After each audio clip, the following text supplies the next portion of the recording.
Bienvenue sur ce live. Nous allons, donc c'est pas un live, c'est un podcast, excusez-moi, mais nous sommes en live sur Twitch. Vous pouvez retrouver le lien de ma chaîne Twitch en description. Et aujourd'hui, nous allons avoir une conversation qui ne concerne finalement que moi. Donc ça fait un petit peu, je. Mais finalement, que demander de plus ou de moins à une youtubeuse, à quelqu'un qui produit du contenu sur internet en pensant qu'on est suffisamment intéressant pour attirer des milliers de personnes sur nos plateformes, n'est-ce pas? Moi, voilà, prétention, égocentrisme, voilà. Donc, je suppose que mon avis est très intéressant. Donc c'est parti pour cette vidéo.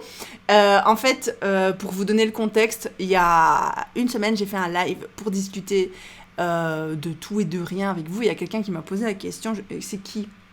C'était Jiminiman. C'était Jiminiman qui m'avait demandé si je me sentais aboutie. Et moi, je trouve que c'est une question incroyablement intéressante. Et la façon dont elle est formulée aussi est super intéressante. Moi, j'avais retenu, est-ce que tu te sens complète? Mais j'imagine que se sentir complet et abouti, ça peut être la même chose ou pas du tout. Ça dépend comment tu comprends le mot. Mais du coup, moi, sur le moment, effectivement, j'ai dit non. Sur le moment, quand on m'a posé la question, j'en ai pas pensé grand-chose et j'ai juste dit, bah non, je me sens pas aboutie, quoi. Mais après, je me suis demandé pourquoi est-ce que j'ai répondu non, en fait. Ouais, parce que j'ai dit non, comme ça, parce que ça me semblait tellement évident de juste dire non. Mais en fait, en y réfléchissant plus, je me suis dit, est-ce que c'est triste d'avoir répondu non? Ouais, c'est une question très compliquée et ça m'a travaillé, ça a un peu tourné dans ma tête, surtout que j'ai eu des événements. Honnêtement, j'ai eu une suite d'événements ces derniers temps qui sont pas forcément joyeux, qui sont pas forcément tristes, mais qui sont pas forcément joyeux. Et il s'est passé plein de choses qui m'ont fait une énorme remise en question et je me suis rappelé cette question de est-ce que t'es heureuse? Comment tu te sens? Nanana. Est-ce que tu te sens aboutie? Est-ce que tu te sens complète? J'étais là, mais en fait, c'est quoi se sentir complet? Je vais vous expliquer ce qui m'est arrivé. En fait, ça fait quelques temps. Ouais, on va prendre les bases, ok? Parce que sinon, il y en a qui vont pas vraiment comprendre où je veux en venir. En gros, si vous voulez, moi, je suis sur les réseaux sociaux, il y a plein de gens qui disent franchement, je sais pas pourquoi, je comprends pas trop pourquoi, mais vous connaissez un peu cette chose qu'on dit que si tu revois le toi de 14 ans et que tu montres au toi de 14 ans ce que t'as réussi à faire aujourd'hui, t'as réalisé tes rêves globalement. Là, pour beaucoup de gens, c'est comme ça. Et sincèrement, c'est pas forcément vrai pour tout le monde, mais en tout cas pour moi, ça m'a semblé hyper vrai parce que j'ai l'impression qu'on fait toujours un peu la course à quelque chose dans la vie. Par exemple, je parle de mon point de vue personnel, sur les réseaux sociaux, on a tendance à courir après plus d'abonnés, plus de vues, plus de croissance, plus d'argent, plus de sponsors, plus de popularité, plus de contenu. Il faut toujours plus. C'est pas genre tu te contentes de faire ce qu'on te dit de faire et il y a jamais plus et il y a jamais moins et tu recherches pas à travailler plus, mais tu recherches pas nécessairement à travailler moins, tu vois. J'imagine qu'il y a des métiers qui sont comme ça. Par exemple, quand moi je faisais des jobs étudiants, bah c'était ça quoi. J'allais dans un magasin de vêtements, je faisais ce qu'on me disait de faire, je faisais pas plus, je faisais pas moins, mais je m'imaginais pas faire plus, devenir la manager et puis devenir la patronne et puis reprendre. J'ai travaillé pour Tommy Hilfiger, donc puis reprendre Tommy Hilfiger, nanana. T'as des gens, ils sont juste bien dans leur situation, voilà. Ils restent dans un certain stade de stabilité. Sauf que sur les réseaux sociaux, c'est pas comme ça. En général, on te monte un peu la tête en mode si tu stagnes, c'est pas bon.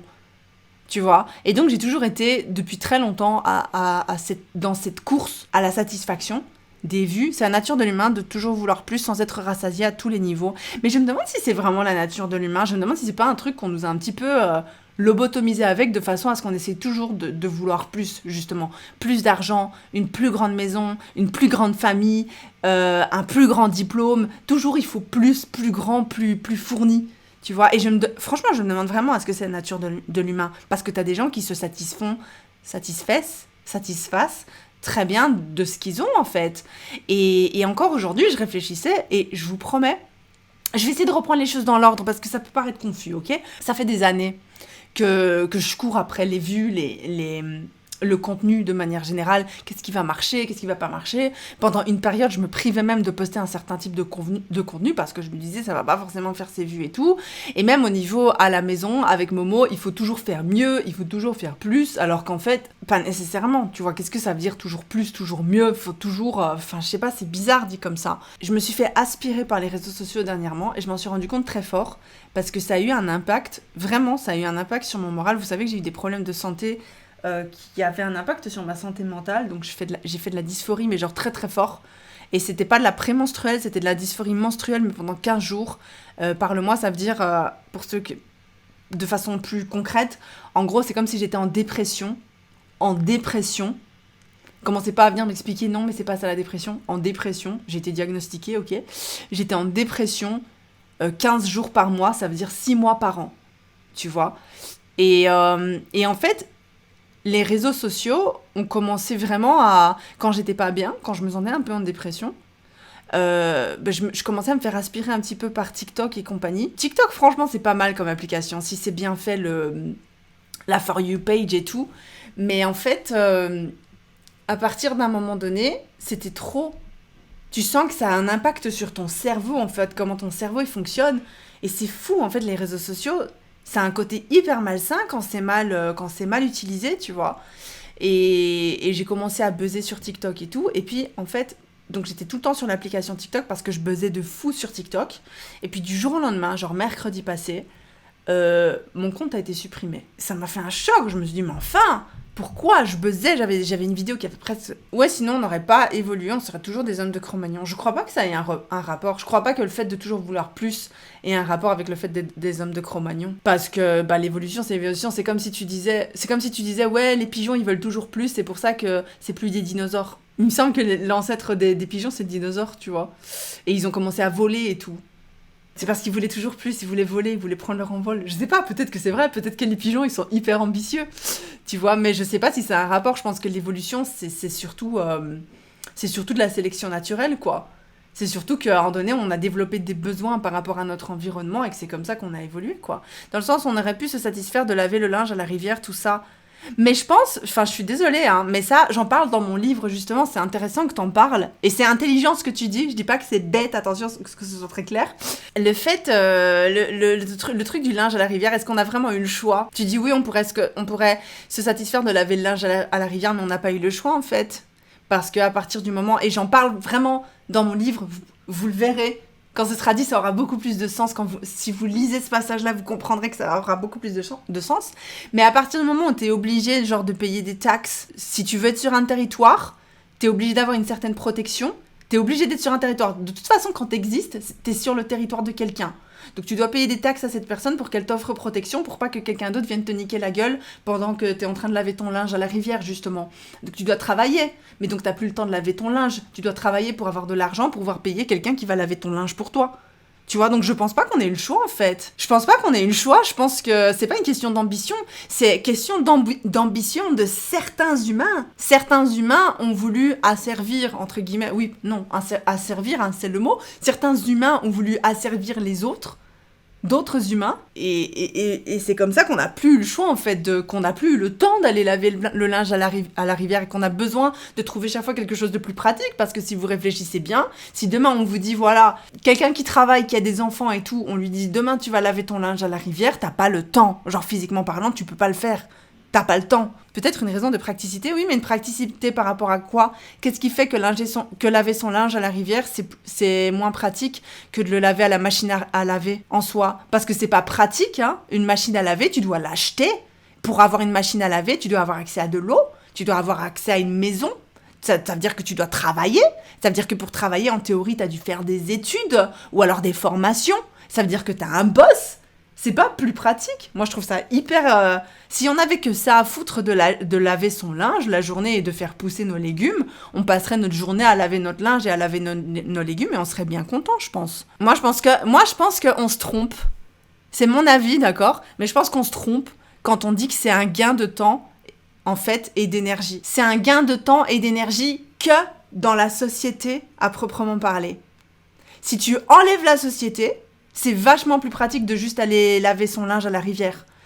Parce que rien que le fait, tout ce qui mène à l'obtention d'une machine à laver, c'est hyper chronophage et hyper énergivore. Faire des études... Pour avoir une machine à laver, tu dois avoir fait tout un parcours, hein, quand même. Tu dois quand même avoir un endroit où la mettre, ta machine à laver. Tu dois acheter des produits pour ta machine à laver. Il y a le travail, il y a tout un truc derrière qu'on prend pas en compte. On se dit juste, on met notre linge dans notre machine à laver et c'est fini. On la fait tourner. Mais tu payes l'électricité. tu payes ta machine, tu vois, mais ça va de soi quand on vit en société. Ça va de soi quand on vit en société, mais justement, c'est là que je voulais en venir, parce que quand t'as dit, on en serait toujours à laver notre linge à la rivière si on n'était pas plus ambitieux, je pense que c'est un manque d'ambition d'une certaine partie de la population d'en être arrivé à utiliser la machine à laver, en fait. C'était là que je voulais en venir. C'est qu'en fait, on a eu une problématique d'équilibre. L'équilibre, il s'est défait entre les gens qui avaient de l'ambition, c'est-à-dire qui voulaient asservir les gens qui n'avaient pas d'ambition, tu vois, et qui leur ont dit, voilà, maintenant ça c'est chez moi. En gros, t'as des mecs qui sont arrivés en donné, ils ont regardé l'endroit, toi t'étais là en train de laver ton linge, et un mec il t'a regardé, ou une nana, ils t'ont dit, bon bah maintenant c'est chez moi, maintenant tu dois me payer des taxes.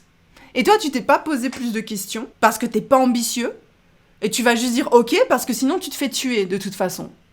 Donc t'as plus le choix en fait. Donc le mec ambitieux, c'est celui qui est tout en haut de l'échelle, qui va toucher de l'argent, parce que eux, ces gens-là, ils font même pas leur machine eux-mêmes. Les gens qui sont tout au-dessus, tu crois qu'ils font tourner une machine ? Ils savent même pas comment appuyer sur les boutons d'une machine, ces gens-là. Je sais pas si vous voyez où est-ce que je veux en venir. Est-ce qu'il y en a qui suivent ce que je suis en train de dire ? Parce que pour moi, ça a énormément de sens. Ça a beaucoup de sens parce que c'est justement une question que j'ai retournée dans tous les sens pendant l'écriture de mon livre, en fait. Que le résultat de la machine à laver, en général, je parle pas de la machine à laver. En l'occurrence, dans mon livre, je parle surtout de la reconnaissance des enfants envers les adultes. Et je parle aussi de l'ambition, tu vois. Pourquoi est-ce qu'un enfant doit être reconnaissant envers son parent ? Parce que la société existe. Parce que le parent, il doit travailler. Parce que le parent, il doit faire en sorte que pour la morale, le bien, tout ça, il doit se faire chier à travailler, à te payer des études, à te payer de la nourriture. Tu vois, plutôt que de t'abandonner dans la nature et voir si tu survis, tu vois. Il est obligé, d'un point de vue moral et éthique, de rester avec toi et de faire de toi un bon petit soldat bien lobotomisé qui va emboîter le pas. Je dis pas que c'est négatif vraiment, je sais que j'emploie des termes négatifs, mais moi je suis pas anti-société, d'accord ? Je suis pas du tout anti-société, je pense que la société c'est juste une façon d'avoir évolué, mais et si il y avait pas eu la société ? Et s'il y avait jamais eu un mec qui s'était assis devant les autres un jour en disant « Ok, ben maintenant vous m'appartenez, et si vous êtes pas d'accord, je vous tue. » Parce que c'est ça qui s'est passé. Historiquement parlant, c'est ça qui s'est passé. Si t'es pas d'accord avec le patron, ben soit tu dégages, soit tu te fais buter. Si tu dégages, tu sais que t'as pas de protection, tu risques de te faire buter. Donc tu dois quand même aller te mettre sous le jouxte d'un autre patron. Tu vois ? Donc finalement, c'est les moins ambitieux. C'est notre manque d'ambition qui nous a fait perdre notre autonomie face aux ambitieux qui nous ont rendus complètement dépendants d'eux. Alors qu'en soi, la Terre, elle appartient à personne. En fait, moi, je préférais... Voilà, ok, je suis contente que t'aies... Pour moi, c'était important que t'aies compris parce que je sais qu'il y a une bonne volonté derrière toi, derrière ta démarche, tu vois. Voilà, donc c'était ça l'histoire. Par rapport à l'ambition et tout, tu vois. Moi, je pense que, justement pour continuer sur la question de est-ce que je me sens aboutie, moi, du coup, je me demande cette question-là, en fait. J'aime tellement ce genre de réflexion. J'ai trop hâte de lire ton livre. Tu mets l'eau à la bouche à chaque fois que t'en parles. Ça me fait trop plaisir parce que mon livre, c'est mon amour. C'est mon bébé. Je l'ai fini, là. Là, il est en relecture par ma meilleure amie. Est-ce que tu veux dire que l'ambition fait de nous des êtres moins débrouillards une fois accomplis ? Ouais. Demain, tu nous lâches dans la nature, on sait rien faire, hein. Mais je pense qu'on est débrouillards au niveau de la société. Parce que quand tu prends, par exemple... Désolée, je prends l'exemple de mon livre parce que c'est sur ça que je travaille, tu vois. C'est ça mes outils, en fait. C'est une réflexion que j'ai déjà faite. Donc, j'utilise une réflexion que j'ai déjà faite pour être sûre de ne pas dire de conneries. En gros, par exemple, tu prends les êtres qui viennent du monde dans lequel la société ne s'est jamais développée. Donc, tu prends un humain de la société qui ne s'est jamais développé, tu le mets dans notre société, il s'en sort pas, hein, le mec. Pourtant, il est débrouillard. Tu le mets dans son monde à lui, il chasse, il bouffe, il n'y a pas de problème. Tu vois, donc je sais pas si ça veut vraiment dire... qu'on est moins débrouillard, mais je pense qu'on est hyper dépendant. On est dépendant. On est débrouillard, mais on est dépendant. Alors que dans mon livre, justement, les humains de l'autre monde, j'appelle ça l'autre monde, mais bon, donc le monde dans lequel la civilisation ne s'est jamais développée en société, bah ils sont tous indépendants les uns des autres. T'en as un qui reste tout seul dans un coin pendant 20 ans, il sait manger, il sait vivre sans problème, il sait se protéger sans problème. Ce qui n'est pas notre cas, on est hyper interdépendants les uns des autres. Mais je pense pas que ça veuille dire qu'on n'est pas débrouillard. Ça existe même des humains qui ne vivent pas en société, même les tribus vivant en autarcie forment une société. En autarcie, tu veux dire. Vous lâchez des mots aujourd'hui. Les gens qui vivent en Atari. Ils vivent en Atari. Qui vit en Atari? Tu les vois tous assis comme ça. Bien sûr que si, ils s'adapteront et de plus en plus dépendants à un point, on s'en rend même pas compte. Et donc il y a quelqu'un qui dit Jojo la crevette, bien sûr que si, ils s'adapteront très bien. Alors ça, c'est un autre arc de ma théorie sur lequel j'ai pas encore vraiment exploré le point de vue opposé, mais en tout cas, ouais, d'où les survivalistes. Mais moi, je pense que les survivalistes, ils ont bon. Pas dans le sens où, je sais pas, j'ai l'impression que t'as des survivalistes qui sont en mode ouais, le monde, c'est la fin du monde et tout. Moi, j'ai pas l'impression que ce soit la fin du monde, mais je suis quelqu'un de très positif aussi. Dans ma tête, je sais qu'on dirait pas, mais je suis très positive. J'arrive pas à m'imaginer que ce soit la fin du monde, tu vois. Pour moi, le monde est vraiment super. Il y a plein de problèmes. Je nie pas du tout tous les problèmes qui existent, mais je trouve ça déjà extraordinaire qu'on en parle et de voir tous les gens qui essayent de faire quelque chose pour changer les choses, tu vois. Moi, je sais pas, je suis plus du genre à voir le truc, le verre à moitié plein, tu vois, et de me dire, putain, il est plein au moins, plutôt que de le voir à moitié vide, de me dire, putain, il y a rien, tu vois. Mais je pense que les survivalistes, vraiment, ils ont juste, dans la démarche, peut-être pas dans le fond de certains quand ils disent c'est la fin du monde, le monde est horrible, nanana, parce que moi je suis pas anti-société vraiment à proprement parler, mais je pense que ces gens-là se rapprochent plus de la non-société. Je te parle pas d'anti-société, je te parle pas de mort à la société machin, mais de la non-société, de pouvoir se débrouiller en non-société que moi par exemple, tu vois. Ils sont beaucoup plus indépendants en fait, et moi je trouve ça extraordinaire, je trouve que c'est ça qu'on devrait faire, et c'est ça l'ambition, c'est d'être indépendant. Nous on confond, je pense qu'il y a une espèce de manipulation de notre cerveau où on essaye de te faire croire qu'être ambitieux c'est être de plus en plus dépendant. Mais moi je pense que l'ambition c'est l'indépendance aussi, tu vois, et on se perd là-dedans en fait. Tu as vu le film Into the Wild? Ça parle de ça, et la conclusion c'est qu'on a besoin de vivre en société, même si il était débrouillard dans la nature, il meurt de solitude. J'ai pas vu, mais c'est super intéressant, je devrais le voir. Mais du coup, ouais, c'est hyper intéressant pour le truc Into the Wild. Mais comment je le dis? Wild. Into the Wild. Mais moi, je pense que c'est l'exploration de l'auteur et ça dépend. Parce que dans mon livre, par exemple, les humains de mon monde, ils sont pas nécessairement seuls. Ils sont pas en groupe, mais ils sont pas seuls. Ils se lient d'amitié, ils se lient d'amour. Tu vois ce que je veux dire? C'est pas des gens... T'en as qui sont vachement seuls, mais ça les empêche pas d'interagir avec d'autres gens.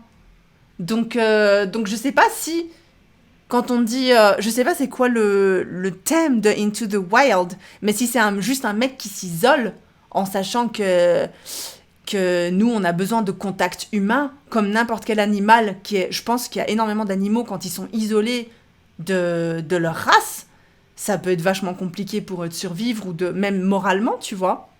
Ils ont besoin de rapports entre eux. C'est peut-être ça, Into the Wild. C'est un homme qui se retrouve tout seul, à vouloir survivre tout seul. Mais c'est pas de ça que je parle. Et la société ne veut pas forcément dire... La non-société veut pas forcément dire que t'es seul. Ça aussi, on confond. Et ça aussi, je trouve que c'est une grosse manipulation. Et je sais pas si elle est volontaire ou non, parce que je sais pas qui est à l'origine de cette manipulation-là. Mais parce que je saurais pas vous dire, je me suis jamais posé la question. Je me pose la question vraiment que maintenant parce qu'on en parle, tu vois, parce que c'est rentré dans la discussion. Moi, j'ai pas vu ton film Into the Wild, mais c'est fou de croire que forcément avoir des amis, ça veut dire faire partie de la société. Tu vois ce que je veux dire? Parce que la société s'est construite, je pense, in the wild, c'est construit sur les classes sociales. C'est construit sur la hiérarchie, à avoir des liens avec des gens. Et c'est pour ça que je fais attention à pas utiliser des liens sociaux. Parce que des liens humains, en fait, et des liens sociaux, c'est pas la même chose. Un lien social, c'est reconnaître que la personne en face de toi, c'est ton ami, lui, c'est ton boss, elle, c'est ta mère. Ça, c'est des liens sociaux. Il y a un rapport social entre les gens, avec une hiérarchisation des gens. Parce que dans la société, il y a toujours quelqu'un qui est au-dessus, il y a toujours quelqu'un qui est en dessous. Et il y a toujours un parcours à faire pour mériter sa place dans la société, ce qui n'est pas le cas quand il n'y a plus de société. Mais pourquoi est-ce qu'on sous-entend automatiquement que ça veut dire que les gens sont seuls? En fait, il se sentait seul parce qu'il se sentait seul, il avait besoin de contact humain, mais ça veut pas dire je sais pas, j'ai pas vu le film, mais si le message c'est « on peut pas vivre sans la société », je suis pas du tout d'accord. Mais si le message c'est on peut pas vivre sans lien humain, on se sent seul, je suis complètement d'accord. Moi, je suis complètement d'accord avec ça. Je pense qu'on a besoin de liens humains. Je pense que n'importe quel être vivant a besoin de liens, tu vois. Je crois que les enfants peuvent se laisser mourir sans contact social. Mais tu vois, c'est pas des contacts sociaux, c'est ça le problème. C'est des contacts humains. Et on confond ça. Et je pense même le mot dans le dictionnaire, il dit que social, je sais même pas. Je vais vérifier parce que je suis sûre que vous utilisez bien le mot, mais moi je suis pas d'accord avec la façon dont on l'utilise. C'est pas des contacts sociaux. Ce sont des contacts humains dont on a besoin. Il faut plus dire, tu vois. C'est plutôt sans lien humain, oui, que société à proprement parler. Exactement, il faut arrêter de dire société. On a besoin de liens sociaux. C'est pas vrai. Les liens sociaux, c'est lui, c'est mon boss, lui, c'est mon père, lui, c'est mon frère. Les liens humains, c'est lui, c'est un être humain, c'est la même espèce que moi et on peut communiquer et on peut entretenir des rapports. On peut baiser, parler, rire, chanter, manger ensemble. C'est pas social. Tu vois ce que je veux dire? Et je pense que c'est cette distorsion du sens des relations humaines, de toujours dire que c'est social, qui crée aussi l'anxiété sociale. Parce que les gens qui ont de l'anxiété sociale, je vous jure que moi, ça m'arrive d'avoir de l'anxiété sociale, c'est parce qu'il y a une attente sociale. Mais les liens humains, de l'anxiété humaine, t'as pas ça. C'est drôle qu'on parle pas d'anxiété humaine, quand même. De pas être à l'aise avec les autres êtres humains. C'est pas vrai. C'est le fait qu'il y ait des lois sociales qui il y a un mot pour ça, qui gèrent vos relations sociales. À partir du moment où tu dis c'est un lien social, c'est un contact social, ça veut dire qu'il y a des lois qui gèrent, qui rédigent, je sais plus comment on dit. Ben, le social, c'est en lien avec la société. Donc c'est ça qui crée l'anxiété. C'est de pas savoir comment réagir, c'est de savoir qu'il va y avoir « Bonjour, comment tu vas ? Oui, ça va et toi ?» que tu vas te sentir obligé de répondre, tu vas te sentir obligé d'interagir. Ça, c'est un lien social. Ça, c'est de l'anxiété sociale. Arriver dans un groupe social, donc c'est-à-dire on te dit « Voilà, ça c'est un groupe d'amis, c'est une soirée, il y a un contexte social avec des codes, c'est le mot que je cherchais, avec des codes sociaux à respecter, tu dois parler aux gens, tu dois faire des blagues, tu dois rire aux blagues des gens, tu dois dire bonjour. » Des trucs comme ça, tu dois te sentir inférieur socialement parce que lui, c'est un avocat et que toi, tu fais autre chose qui n'est pas considéré aussi bien. T'es youtubeur. Tu vois ce que je veux dire? C'est ça, l'anxiété sociale. Et c'est hiérarchisé, quoi. Donc, si tu me dis que dans le film Into the Wild, il meurt de solitude, je comprends. Mais tu me dis il meurt parce qu'il a besoin de la société... Alors je comprends pas. Je suis pas du tout d'accord avec ce constat. Il faut arriver à détacher social et humain. C'est vraiment hyper triste qu'on confonde les deux à ce point. Et c'est pas de votre faute. C'est juste vraiment une observation que j'ai faite en écrivant mon livre. Parce que parfois je voulais dire, du coup en l'absence de liens sociaux, non mais il n'y a pas de société là. Donc comment ça se fait que j'ai absolument envie de dire quand j'écrivais mon livre, pourquoi j'ai envie de parler de la société alors que la société n'existe pas? Et c'est comme ça que je me suis rendu compte, j'écrivais un passage et puis je me dis... Oui, en l'absence de liens sociaux. Non, c'est pas des liens sociaux. C'est quoi? C'est des liens humains. On en arrive à même plus trouver le mot humain directement quand on parle de lien entre des êtres humains. Et c'est comme ça que je me suis dit, waouh, c'est incroyable. Moi, je trouve que pour ça, on est matrixé. Est-ce que c'est une bonne ou une mauvaise chose? Je suis pas du tout en train de vous dire que ce soit clair. Je persiste et signe. Je suis pas anti-société du tout. C'est juste que ça me chagrine la non-compréhension qu'on a du système dans lequel on vit d'un point de vue humain et philosophique, tu vois. J'emploie le mot philosophique comme si c'était un grand mot. C'est un tout petit mot de rien du tout, ok? C'est pas grave d'être à fond pro-société. Moi, je suis pas contre. Je suis pas pour, mais je suis pas contre. Mais c'est juste que je trouve qu'on a une très très mauvaise compréhension de la société en tant que système. On fait comme si c'était quelque chose d'humain alors que ça l'est pas. Et c'est pas grave, mais c'est juste que ça peut être très très compliqué. Je pense que ça rend les choses compliquées pour plein de gens qui comprennent pas justement ça. Mais la peur des autres, si c'est pas la société, c'est dû à quoi? Alors moi je vais te parler de quelque chose de personnel, une expérience par rapport aux enfants. Donc c'est vraiment que mon point de vue. C'est pas une vérité absolue, il faut que ce soit très très clair. Quand on voit un enfant qui a peur, par exemple, je vais raconter, story time, ok? Story time. Pendant une période, je vous ai raconté déjà que Momo, encore maintenant en fait, elle va très fort vers les gens. Et elle est toujours contente. Et elle est jamais timide. Et elle a peur de rien. Et elle fonce vers n'importe qui. peu importe, ça peut être un mec avec des flingues, plein de balafres, qui fait 5 fois sa taille, qui pisse le sang, elle va aller vers lui, hein. Bon, peut-être pas s'il pisse le sang, je pense qu'elle va s'inquiéter pour lui, elle va dire est-ce que ça va?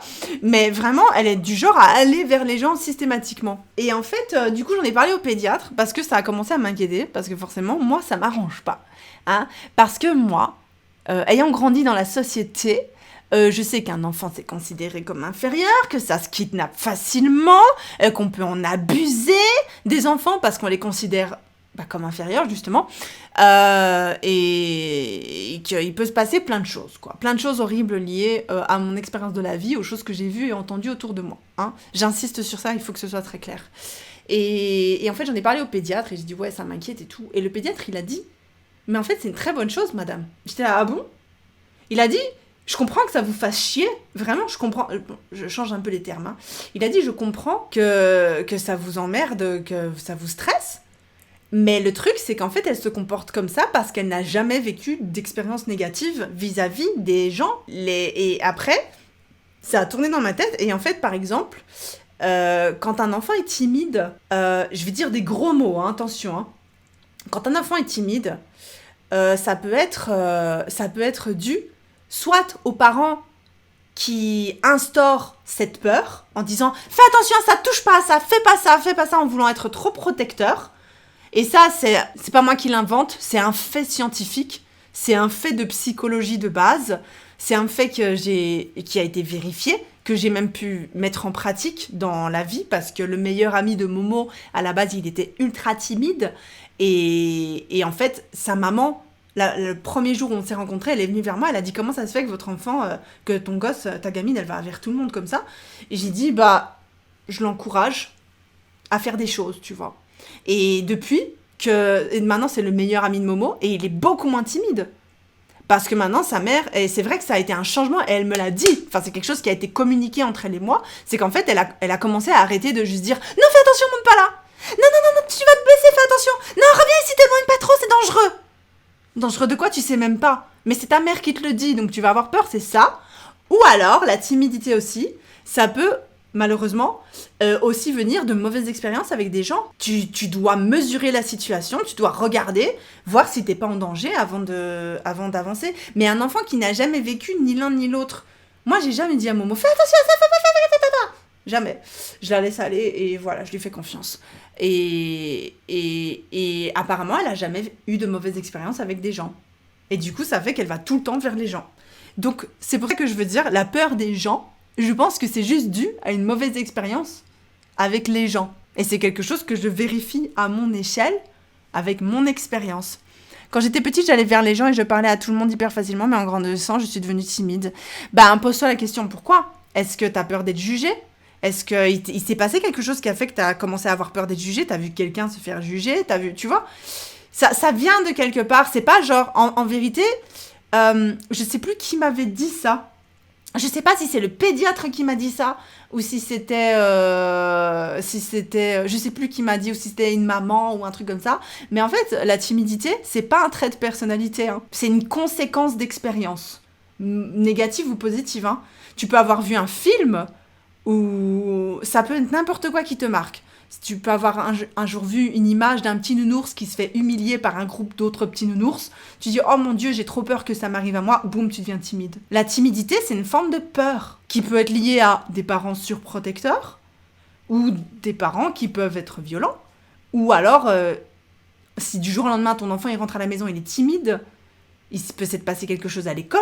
Quand on est petit aussi, on est innocent et idéaliste, puis en grandissant, on est confronté à la réalité, ça peut rendre plus prudent.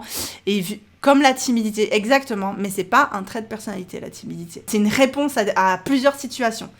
En fait, la timidité, c'est de l'adaptation. Tu viens de remettre ma vie en question. Mais franchement, renseigne-toi, je suis pas psychiatre, hein, mais c'est juste que moi, quand j'ai vu que Momo allait super fort avec les gens, je me suis dit, est-ce que c'est normal, tu vois est-ce qu'il n'y a pas un problème par rapport à ça? Et c'est vraiment ce que le pédiatre, il m'a dit, quoi. Le pédiatre, il m'a dit, texto, qu'en fait, c'était parce qu'elle avait jamais vécu... Elle avait aucune raison d'avoir peur des gens. Si je lui dis pas que les gens sont dangereux, moi, je lui dis pas que les gens sont dangereux. Je lui dis pas, va pas là-bas, c'est dangereux, tu vois. Alors que ça pourrait l'être. Mais si je lui disais à chaque fois qu'elle va vers quelqu'un, attention, c'est dangereux, n'y va pas. ben elle arrêterait de le faire. T'as bien raison, parce que je remarque que je ne suis pas timide avec tout le monde. C'est très intéressant ce que tu dis. Mais vous savez, la parentalité, ça t'apprend la vie, hein. Vraiment, il y a énormément de choses que j'ai appris via Momo, en fait, que j'apprends tous les jours, en fait, avec elle. Elle m'apprend des choses tous les jours. C'est dommage, parce que j'aurais voulu savoir ces choses-là avant de la voir elle, mais je pense que être parent, c'est une expérience vraiment surnaturelle. Pourtant hyper naturelle, mais surnaturelle aussi. Donc voilà, c'est de là que je pense que ça peut être la société qui cause la timidité. Mais je pense qu'un animal peut être timide. Enfin, je sais pas si on peut vraiment... Comme il n'y a pas de société, il peut pas avoir peur qu'il se fasse humilier. Tu vois, il va pas se dire « Oh mon Dieu, je vais me faire humilier. Oh mon Dieu, mon chapeau, nanana. Oh mon Dieu, je dois parler à cette personne-là. » Mais il peut être timide, par exemple, vis-à-vis de... Il s'est fait mordre par un certain chien. Quand il revoit le chien, il va avoir peur du chien. Tu vois. Je sais pas si je confonds les deux.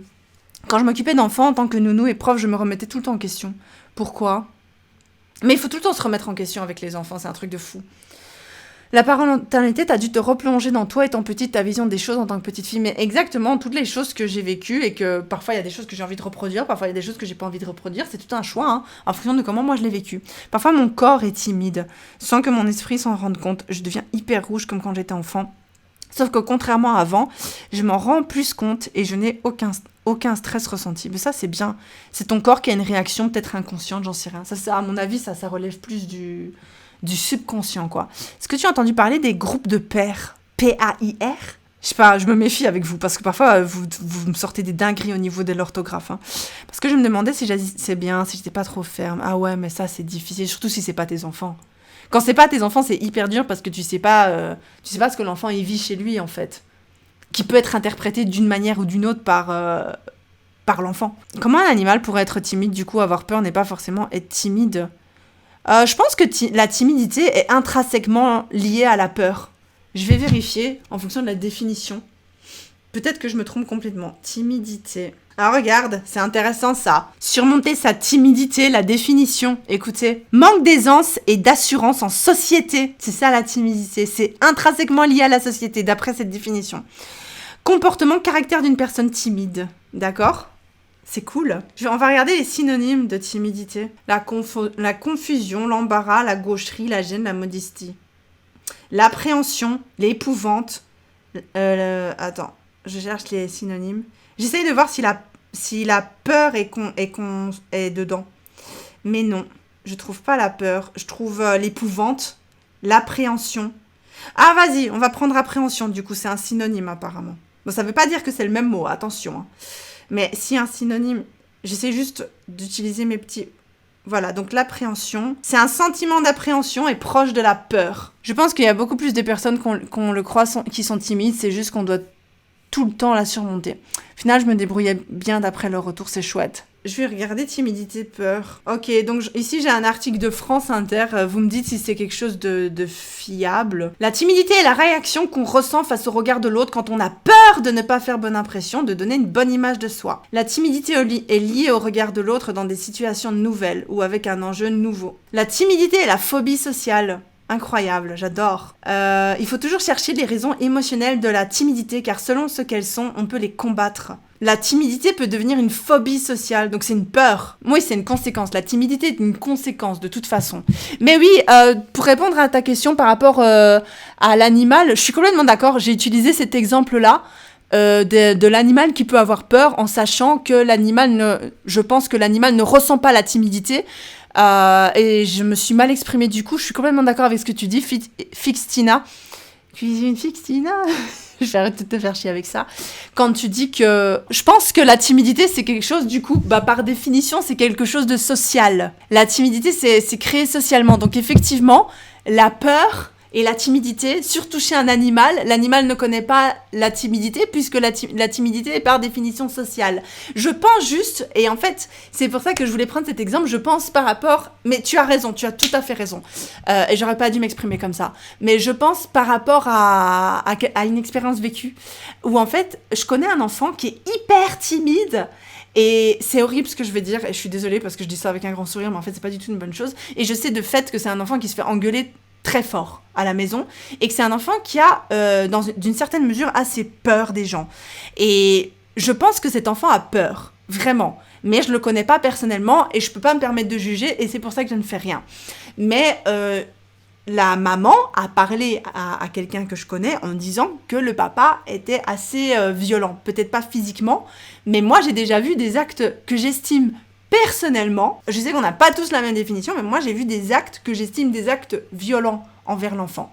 Après, t'as des gens qui vont estimer que certaines choses que je fais avec Momo sont violentes, j'en sais rien. J'ai vu des choses et j'ai entendu dire des choses qui, pour moi, cet enfant a peur. Tu vois, vraiment, c'est de la peur que je vois. Et moi, à chaque fois que je vois cet enfant, mais je peux pas me permettre de juger parce que je les connais pas personnellement. Mais en gros, j'ai vu cet enfant 4-5 fois, tu vois. Donc vraiment, j'ai pas énormément de raison de le dire. Mais c'est vrai que quand on a mis cet enfant et Momo dans la même pièce, c'était oui, Momo, c'est une sauvage, elle a peur de rien. Et l'autre, en fait, elle est intelligente, elle est timide, c'est juste sa personnalité. Elle préfère analyser ce qui se passe autour d'elle, tu vois. Alors que moi, de ce que j'ai entendu et de ce que j'ai vu, cet enfant a peur. Et je trouve qu'on associe beaucoup, et ça a commencé moi dans ma tête à associer à tort la timidité et la peur. Parce que c'est une forme de peur, la timidité c'est très très proche de la peur, mais je pense qu'on confond parfois un enfant qui a vraiment peur en fait de faire quelque chose de travers et de se faire engueuler par son parent après, ou qui a peur de parler avec les gens parce qu'il a peur qu'il y ait des mauvaises conséquences après sur lui, à la timidité qui est une angoisse sociale en fait, une peur sociale. Genre la peur qu'on te fasse du mal et la peur qu'on se moque de toi ou d'être mal à l'aise, de créer un malaise social, c'est pas du tout la même chose. Donc voilà, parfois la timidité est là depuis toujours chez certaines personnes, donc c'est pas forcément lié à la peur. La timidité n'est pas un trait de personnalité, c'est une conséquence, ce n'est pas là depuis toujours. Tu peux être calme de nature, tu peux être réservé de nature, en avoir tout simplement, t'as des enfants, ils sont juste pas intéressés de te parler. Et les parents vont dire, ils sont timides. Non, ils en ont juste rien à foutre de ta gueule. Tu vois, les choses auxquelles tu t'intéresses proviennent de ta personnalité. La timidité, je suis désolée, c'est pas un trait de personnalité. Mais parfois, on confond énormément. Je suis complètement d'accord avec tes dernières paroles, avec l'éducation, la peur et la timidité à 100%. Mais oui, je suis désolée, moi, on me l'a dit. Je sais plus qui me l'a dit, mais c'était dans un groupe avec des parents, des psychologues et tout, parce que je me renseignais sur plein de trucs. On m'a dit, la timidité n'est pas un trait de personnalité. Mais après, ça devient tellement ancré en vous que vous ne savez plus vous en détacher, parce que vous grandissez avec, et ça façonne votre cerveau et toute votre façon d'être, toute votre vie, parce que vous êtes le produit de votre environnement. Mais c'est pas quelque chose que tu as en toi en tant que bébé. Quand tu nais en tant que bébé, tu ne peux pas être timide, parce que la timidité est la conséquence de quelque chose.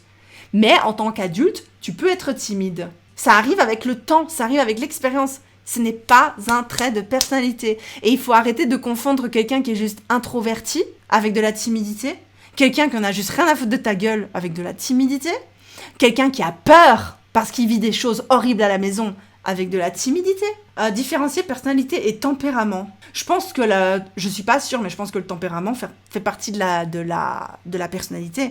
Mais je pense que n'importe qui. Après, la question c'est toujours, est-ce que 2 parents timides auraient forcément que des enfants timides et dans le lot, un sera totalement fou? Ça dépend. Je pense que ça dépend des expériences de manière générale. Franchement, je sais pas. Moi, j'ai jamais été timide, donc je ne sais pas. Momo n'est pas timide. J'ai connu un tout petit enfant timide, le meilleur ami de Momo. Était super timide quand je l'ai rencontré, il a commencé à traîner avec Momo, il était plus timide du tout. Parce que sa mère disait tout le temps, et elle l'a reconnu, hein, je suis pas du tout en train de lui mettre un coup dans les jambes. Hein.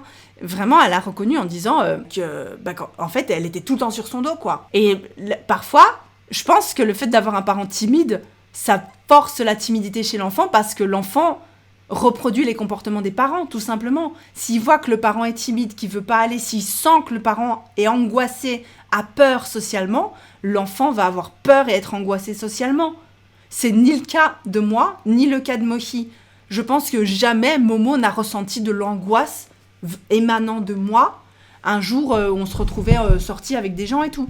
Donc je pense qu'il y a plein de choses qui peuvent rendre timide, et c'est pas parce que vous avez un enfant timide que vous devez vous dire « Oh là là, mon Dieu, c'est de ma faute, c'est horrible, nanana ». Je pense pas que c'est nécessairement la faute du parent. Attention, que ce soit très clair, hein. Je pense pas que ce soit systématiquement la faute du parent. Je pense que ça peut venir... Parfois, on croit que notre enfant est timide, mais en fait, il est juste... Moi, je pense, par exemple, que Momo est hyper extravertie. Elle adore les gens. C'est aussi un manque de confiance en soi. Ça peut être un manque de confiance en soi. Mais le manque de confiance en soi, c'est pas un trait de personnalité. On n'a pas confiance en nous en réponse à des choses qui nous sont arrivées dans notre vie. On peut pas généraliser, mais je pense en tout cas que l'éducation joue beaucoup, ça c'est sûr. Mais en fait, j'ai peur de dire que c'est l'éducation et j'essaye de faire attention à ça parce que je pense que parfois t'es pas responsable de ce qui arrive à ton enfant à l'extérieur. T'envoies ton enfant à l'école, il est hyper extraverti, il va super fort vers les gens et tout, il est pas du tout timide. Un jour, il rentre à la maison parce qu'il a eu une très mauvaise expérience à l'école, il a été complètement traumatisé. Toi, tu pourras jamais savoir. Il veut pas te le dire. Personne te le dit. Comment tu veux savoir? Et depuis ce jour-là, il sera timide. Tu vois ce que je veux dire? Donc faut pas... Il va voir un film à la télévision, il va voir son personnage principal se faire humilier par son personnage adoré. Genre, admettons, petite Zoé fan de Pokémon qui regarde Sacha se faire lyncher de fou parce qu'il a fait un truc auquel je m'identifie. Je regarde ça, je commence à ressentir la honte que je vois dans le dessin animé, je ressens de la honte pour mon personnage principal préféré et je commence à devenir timide. Tu vois, ça peut être bêtement un jour, tu peux perdre ta confiance en toi parce qu'un jour t'essayes un truc avec ta mère et non, même pas avec ta mère, t'es avec des copains et tes copains ils te disent vas-y mets le goal et quand tu mets le goal, vas-y on va gagner si tu mets le goal et tu rates ton goal et tes copains ils disent oh putain à cause de toi on a perdu, à mort hein, la confiance en soi et tu perds toute ta confiance en soi parce que c'est un traumatisme. Donc je veux absolument pas que les parents se sentent responsables, tu vois. Je pense que c'est que l'éducation, l'enfant passe beaucoup de temps à l'école. Donc, ouais, je pense pas que c'est que l'éducation. C'est impossible que ce soit que l'éducation. Et puis, il y en a qui sont timides avec certaines personnes en situation, mais pas toutes. Mais exactement, parce que la timidité, c'est une peur. Ça tient sur un fil. Demain, Momo, il peut lui arriver un truc qui va la rendre timide à vie. Et je pourrai jamais rien y faire. Parce que ce sera arrivé et que ce sera ancré en elle maintenant. Tout simplement. De toute manière, la timidité, ça se déconstruit, même si parfois c'est très difficile. Je pense que je pense que c'est difficile. Je pense que pour le meilleur ami de Momo, il était encore temps parce qu'ils se sont rencontrés, ils avaient 1 an et demi. Hein, Momo, elle avait 1 an et demi, le petit garçon en question, son meilleur ami, il avait 1 an, quoi, 1 an et quelques mois aussi. Il a encore temps, tu vois. Mais je pense que quelqu'un qui a... Moi, si j'étais timide, je pense pas que je me lèverais un matin en me disant « Allez, la timidité, c'est fini », tu vois. C'est surtout la période de l'adolescence que des groupes de pairs se forment, il me semble. Ces groupes de pairs permettent aux personnes de se sentir acceptées, ils ne sont plus à l'écart. Certaines personnes sont peut-être aussi timides parce qu'ils n'arrivent pas à trouver leur propre groupe de pairs. Oui, je pense. Franchement, oui, enfin, c'est tout à fait vrai ce que tu dis. Et ça peut créer un manque de confiance en soi horrible de se retrouver dans un groupe social où en fait, t'as pas ta place, tu te sens pas à ta place, tu te sens pas bien, enfin, t'as pas les mêmes centres d'intérêt, t'arrives pas... Ouais, non, ça peut être... Mais je sais pas, c'est de ça que tu parles, les groupes de pairs. C'est les groupes de pairs que tu parlais là tantôt. Parce que moi, je suis en train de parler d'autre chose, là. Tout ça pour dire... pour le sujet de la timidité, voilà, on en était là. Et pour retourner au thème principal, qui était quand même le fait de se sentir abouti, que c'était lié à l'ambition de toujours vouloir plus, de toujours vouloir aller plus loin, de toujours... Tu vois ? Je pense que c'est ça qui fait qu'on se sent abouti ou non. Et c'est pour ça que je pense... Je sais pas comment tu peux faire pour te sentir vraiment abouti si tu recherches toujours plus, tu vois. Et du coup, ouais, j'expliquais que justement, au moment où vous m'avez posé la question, est-ce que tu te sens abouti ? Est-ce que t'as l'impression... t'as l'impression d'être arrivé là où tu voulais ? Bah non. Parce que moi, j'avais des objectifs. Et à cause de tout ce qui s'est passé ces dernières années, bah je les ai pas réalisés. Et parce que vraiment, je me rappelle en fait en parler avec Pupiu parce que moi vraiment, je sais pas si c'est une bonne chose ou une mauvaise chose. Je veux pas du tout que vous me preniez en exemple et que vous vous dites moi je vais faire pareil, je vais faire comme Zoé. Je vois pas qui se dirait ça, mais on sait jamais. C'est par exemple le fait que par exemple YouTube, c'est un peu l'effondrement de YouTube, que moi je travaillais sur les réseaux sociaux. Enfin, je travaille encore sur les réseaux sociaux. Là, je suis en train de travailler en théorie. Le fait de travailler sur les réseaux sociaux, ça renforce fort cette idée qu'on veut toujours plus. Il faut toujours quelque chose après, tu vois. Et déjà là, je me sentais toujours avec le fait que YouTube a énormément changé, surtout avec le Covid et tout. Il y a beaucoup moins de place pour les YouTubeurs. Enfin, les gens ne font plus du tout les mêmes vues qu'avant. C'est incroyable. Ça a été une première grosse déception. Moi, j'avais un objectif avant le Covid. Moi, j'étais au top du top. Je dis pas que c'est la faute du Covid nécessairement, mais il s'est passé des choses entre-temps qui ont fait que j'ai un peu déchanté. Et je me souviens encore dire à Piu, ouais, moi, d'ici mes 30 ans, je comptais faire ça, je comptais avoir ça et tout. Et maintenant, j'ai 30 ans et j'ai pas réalisé ces objectifs. Mais pour retourner à ce que je disais au début, si je dois parler à mon moi de 14 ans et expliquer ma vie aujourd'hui, j'ai encore craché sur la caméra, je suis désolée, je me dirais, waouh, trop bien. Tu vois, je dis pas que ça doit être l'idée de tout le monde, je dis pas que tout le monde doit me regarder en se disant waouh, mais par exemple, je sais que la moi de 14 ans, elle voulait parler couramment japonais, je sais que la moi de 14 ans, elle voulait être maman, je sais que la moi de 14 ans, elle rêvait d'avoir une grande maison avec un jardin, je sais que la moi de 14 ans, elle rêvait d'aller au Japon, elle rêvait d'aller aux États-Unis, elle rêvait de parler couramment anglais. La moi de 14 ans, elle rêvait d'avoir un diplôme de traduction et d'interprétation. Tout ça, quoi. Et en fait, j'ai tout. Et malgré ça, je me plains. Mais c'est normal. Parce que si je me plaignais pas et que je me... Enfin, c'est pas bien de se plaindre, mais si je me contentais de ce que j'avais, bah j'avancerais pas, tu vois. Là, maintenant, j'ai envie de faire mon livre. J'ai envie de progresser en dessin. Là, je suis de nouveau dans une nouvelle lubie de faire de l'animation. Ça m'est pris il y a 2 jours. Je passe des heures à faire de l'animation. Je veux reprendre le dessin. Moi, je pense que pour être complètement aboutie, j'ai certains objectifs en tête. Et tant que je les aurais pas atteints, je me sentirais pas aboutie. Mais franchement, c'est une vraie question ouverte que je pose. Est-ce que c'est une bonne ou est-ce que c'est une mauvaise chose, en fait ? Pouvoir accomplir tes créations, c'est vraiment génial. Ouais, mais moi, j'avais tellement l'impression que j'aurais plus, en fait, à 30 ans. Mais c'est quelque chose qui m'est venu quand j'ai commencé à obtenir toutes les choses que je voulais quand j'avais 14 ans. Là, j'ai voulu plus. Tu vois ce que je veux dire ? C'est un truc de fou, quand même. Et c'est aussi une question que je me pose dans le livre, vraiment, pourquoi ? Est-ce que... ça vient d'où, s'aboutir ? C'est pas un sujet sur lequel je m'étale parce que je compte m'étaler dessus dans le tome 2, parce que y a une suite forcément, parce qu'on ne peut pas résumer en 300 pages tout ce que j'ai envie de toucher du doigt, en sachant qu'il y a une histoire derrière avec des personnages et tout. Mais le fait qu'en fait, j'ai pas l'impression que les animaux, eux, ils se disent « il faut que je réalise le but de ma vie », quoi. Vous voyez ce que je veux dire ? Je suis pas anti-ambition. Je trouve ça génial d'avoir des ambitions. Je pense que c'est ça qui te donne envie de continuer. Moi, personnellement, les ambitions, les projets, ça me donne envie de me lever le matin et de faire des choses et d'occuper ma journée. Je sais pas, je me pose vraiment la question. En fait, j'ai envie de vous dire, abouti, pour la conclusion, en fait, ce serait qui se sent abouti, en fait ? Vraiment, ça m'est tourné dans la tête pendant longtemps, après qu'on m'ait posé la question. Qui se sent abouti ? Parce qu'il y a toujours une suite. J'ai l'impression que c'est un peu une fatalité, quoi. C'est un peu comme un dessin. J'avais eu cette conversation un jour avec quelqu'un, vous savez que je dessine, hein. Et je dessinais et j'avais fait une story sur Instagram en disant « Mes dessins, j'ai l'impression qu'ils sont jamais finis. » Et t'as quelqu'un qui m'a répondu « Mais les dessins, c'est jamais fini. Un dessin n'est fini que si tu dis que c'est fini. Mais tu peux toujours rajouter un truc sur un dessin. Il est jamais fini. Je peux prendre un dessin que j'ai fini il y a 3 ans et rajouter des trucs. C'est une fatalité. Mais du coup, vous dire « Je suis pas aboutie », c'est comme si je vous disais « Mon dessin, il est pas fini. » Alors qu'en fait, je pourrais décider de moi-même. Mon dessin, il est fini. Mon dessin, il est fini. Terminé. Je suis aboutie. J'ai fini mon dessin. Je sais pas si ça a du sens ou pas ce que je dis. Je pense que c'est impossible de se sentir... Je lis un commentaire. Hein, Vamiana. Je pense que c'est impossible de se sentir satisfaite totalement et c'est ce qui nous pousse à avancer. C'est ce qui nous pousse à avancer, mais pour aller où, tu vois ? Ça aussi, c'est un truc de fou. Ça s'appelle reprendre les choses en main. De continuer le dessin. C'est justement parce que tu veux plus, que tu donnes plus, tu offres plus, tu donnes de ta personne. Mais est-ce que c'est une nécessité en soi à être heureux, en fait ? Parce qu'en fait, la question de l'aboutissement, c'est aussi une question piège. Ça m'a fait réfléchir aussi, c'est aussi une question piège. Il y a un passage dans mon livre où j'effleure la question en disant que un de mes personnages, qui est un géant du nouveau monde, j'appelle ça le nouveau monde, mais c'est pas le nouveau monde, c'est le monde sans société, tu vois. Il y a un géant du nouveau monde, il doit faire un truc, tu vois. Je vais pas vous dire quoi parce que, en gros, c'est la question du linge que tu laves, en fait. Mais ils sont à poil, mes géants. Donc, en gros, si vous voulez, pour les brèvement de détails, sans spoil, en gros, l'idée, c'est qu'il pleut jamais dans ce monde-là. Et du coup, ils doivent aller chercher dans la terre l'eau. Et pourquoi alors il pleut jamais, il y a de l'eau ? Chut. C'est expliqué dans le livre, ok ? C'est un écosystème différent.